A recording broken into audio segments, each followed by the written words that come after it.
Breaking. After years of declines, America's middle class now, for the first time, collectively holds a smaller share of U.S. wealth than the top 1%. So there was a time when the middle 60% had way more income than the top 1%. Now, for the first time ever, it's the opposite.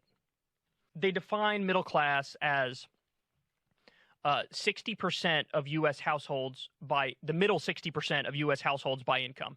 That middle 60% saw their combined assets drop to 26.6% of national wealth, and that's the lowest in Federal Reserve data.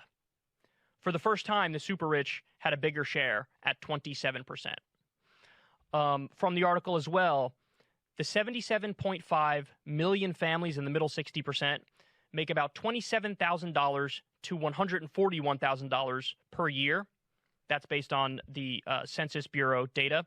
The top 1% represents about 1.3 million households who roughly make more than $500,000 a year.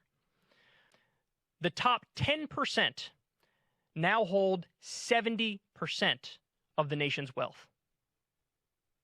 During what was called the golden age of economic expansion in the U.S., post-World War II, when we had an economy that was the envy of the world, top 1%, they would make about 12% of the nation's income. So the top 1% would make 12% of the income. When the Great Depression happened, the top 1% was making 23% of the nation's income. 23%. And then during the Great Recession, the top 1% was making about the same, about 23% of the nation's income. When you don't have a thriving working class to buy the goods that are made by the so-called captains of industry, the economy is going to grind to a halt, and you're going to have a colossal downturn.